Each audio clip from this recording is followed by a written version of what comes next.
அப்போ ரசூல்லா என்ன பண்ணுறாங்க அப்படின்னா இந்த இடத்துல வந்தோன்னே ஃபீல்டிங் செட் பண்ணுறாங்க. ரசூல்லா உஹது போரில் எப்படி வந்து ஸ்ட்ராட்டஜி ஃபாலோ பண்ணுறது, என்னென்ன பிளானிங் பண்ணுறது, நபி ஸல்லல்லாஹு அலைஹி வஸல்லம் எல்லாம் லிஸ்ட்டு போடுறாங்க. போட்டு சொல்கிறாங்க ஒரு 50 பேர் நல்ல எக்ஸ்பர்ட்டு, சாதாரண வில்லெறிய வீரர்கள் கிடையாது, செம்ம பிரில்லியண்ட்டாக இருக்க ஆட்கள். அப்போ பிரில்லியண்ட்டாக இருக்காங்கன்னு எப்படி தெரியும்?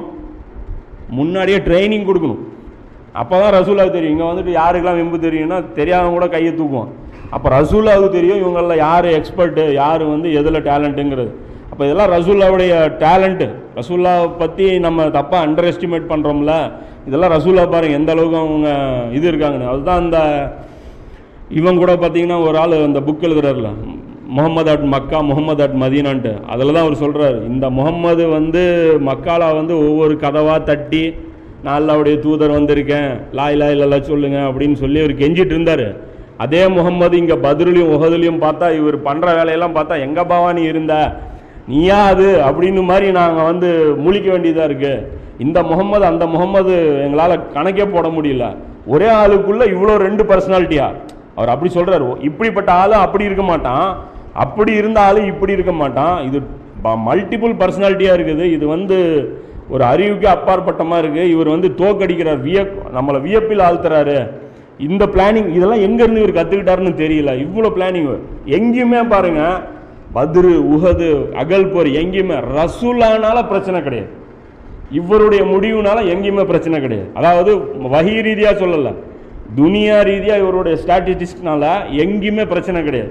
பண்ணுறதெல்லாம் பார்த்தீங்கன்னா இவருடைய உத்தரவுக்கு மாறு செய்கிறதுனால தான் பிரச்சனை வருதே தவிர ரசூல்லாவுடைய கணிப்பு தப்பாக போச்சு, இவர் வந்து தப்பான ஒரு போர் தந்திரம் கற்றுக் கொடுத்துட்டாங்க அப்படிங்கிற மாதிரி எங்கேயுமே கிடையாது. இப்போ இந்த இடத்துல என்ன பண்ணுறாங்க, 50 பேரை செலக்ட் பண்ணி அந்த மெயின் பேட்டில் நடக்கக்கூடிய இடம் இருக்கு இல்லையா, அது பார்த்தீங்கன்னா அந்த மேப் பார்த்தீங்கன்னா உங்களுக்கு நல்லா தெரியும். முகது வேணால் நீங்கள் அடித்து பாருங்கள்.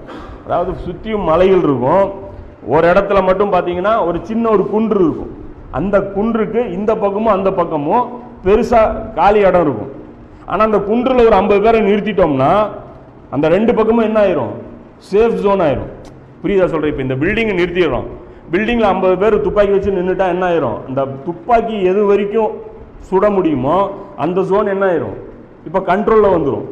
அப்போ அந்த மாதிரி ஒரு ஜோனில் வந்து நபி ஸல்லல்லாஹு அலைஹி வஸல்லம் என்ன பண்ணுறாங்க, 50 பேரை நிறுத்தி அதை என்ன பண்ணுறாங்க, ரசூல்லாவுடைய முதுகுக்கு பின்னாடி, அதாவது ரசூல்லா இங்கேருந்து காஃபிர்களை வந்து எதிர்கொள்ள போகிறாங்க, பின்னாடி இருந்து எந்த ஒரு தாக்குதலும் நடந்துடக்கூடாது அப்படிங்கிறதுக்காக ஒரு பக்கம் மலை இருக்குது, இன்னொரு பக்கம் காலி இடம் இருக்குது. ஆனால் அந்த காலி இடத்துக்கு தள்ளி ஒரு சின்ன ஒரு குன்று இருக்குது. அந்த குன்றில் 50 பேரை ரசூலா நிறுத்தி, உங்களுக்கு ஒரு வேலையும் கிடையாது, அம்பு வச்சுக்கிட்டு இருங்க, இவங்களை இந்த ஏரியாவில் வராமல் பார்த்துக்குங்க, உங்களுக்கு மெயின் பேட்டிலில் நீங்கள் கலந்துக்கூடாது, நீங்கள் மெயின் யுத்தம் அங்கே நாங்கள் நடந்துகிட்ருப்போம் அதில் நீங்கள் வரவே கூடாது, அங்கே ஃபோர்ஸ் எங்களுக்கு பத்தலைனாலும் நீங்கள் இறங்கி வரக்கூடாது, நாங்கள் ஜெயிச்சு முடிச்சிட்டோம் அப்படின்னாலும் நீங்கள் இறங்கி வரக்கூடாது அப்படின்னு சொல்லி நபி ஸல்லல்லாஹு அலைஹி வஸல்லம் கிளியராக புரிய வச்சுக்கிட்டு, அப்துல்லா இப்னு ஜுபைர்ங்கிற ஒரு அன்சாரி, அதாவது மதீனாவில் இருக்கக்கூடிய ஒரு நபி தோழரை, அவரை வந்து தலைவராக அங்கே போடுறாங்க. போட்டு இவர் உங்களுக்கு கமாண்டரு, அதாவது இந்த 50 பேர் கொண்ட டீமுக்கு இவர் கமாண்டரு. இப்போ இந்த கமாண்டர் சொல்கிறது தான் உங்களுக்கு டிசிஷனு, இவருக்கு இந்த மாதிரி டிசிஷன் சொல்லிட்டு ரசூலா போயிடுறாங்க. போயிட்டு ரசூலா எந்த அளவுக்கு சொல்கிறாங்க, எதிரிகளின் குதிரை படை, அதாவது இந்த காலித் பின் வலித் ஒரு படை வச்சுட்டு இருக்கிறார், இந்த குதிரை படை உள்ள வந்துடக்கூடாது, இதுதான் உங்களுக்கு நான் கொடுக்குற வேலை. அதே போல் பின்னாளிலிருந்து தாக்குவதற்கும் நீங்கள் விட்டுவிடக்கூடாது, போர் நமக்கு சாதமாகவோ அல்லது பாதகமாகவோ அமைந்தாலும் நீங்கள் உங்களது இடத்தில் நிலையாக இருக்க வேண்டும்.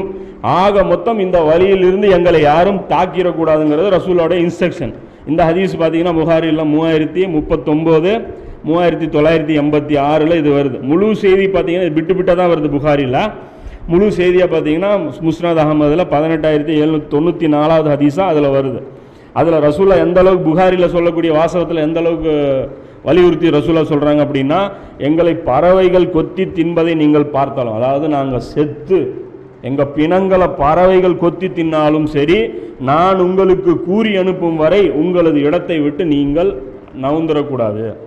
நாங்கள் எதிரிகளை தோற்கடித்து அவர்களின் சடலங்களில் நாங்கள் மிதித்து நடந்து போகிறத நீங்கள் பார்த்தா கூட நீங்கள் எங்களுக்கு நீங்கள் நவரக்கூடாது அப்படின்னு சொல்லி நபி ஸல்லல்லாஹு அலைஹி வஸல்லம் சொல்கிறாங்க. அதே மாதிரி ரசூலா என்ன பண்ணுறாங்க, வலது பக்கம் ஒரு ஃபோர்ஸ் நிறுத்துறாங்க. அதாவது பாருங்கள், கன்ஃபியூஷன் ஆகிடக்கூடாதுன்ட்டு ரைட் சைடு ஒரு ஃபோர்ஸ் நிறுத்துறாங்க. அந்த ஃபோர்ஸுக்கு முந்திர் இப்னு அம்ருங்கிற அந்த சஹாபியை லீடராக போடுறாங்க. லெஃப்ட் சைடு ஒரு ஃபோர்ஸ் நிறுத்துறாங்க. அதில் பார்த்தீங்கன்னா ஜுபைர் இப்னு அவ்வாம் ரலியல்லாஹு அன்ஹு, அதாவது அஸ்வத்துல் முபஷரா 10 நபி தோழர்கள் ஒருத்தர், அவரை இந்த இடத்துல நபி ஸல்லல்லாஹு அலைஹி வஸல்லம் நிறுத்துறாங்க. ஃப்ரண்ட்டில் ஹம்சா ரலியல்லாஹு அன்ஹு நிறுத்துறாங்க. அதே மாதிரி பார்த்தீங்கன்னா அபூபக்கர், உமர் இவங்க எல்லாருமே எங்கே இருக்கிறாங்க, ஃப்ரண்ட்டில் நிற்கிறாங்க. நிறுத்தி பக்காவாக ரசூல்லா ஸ்கெட்சு போட்டுறாங்க. இதுதான் ஸ்கெட்சு, உக்காந்துக்கிறாங்க.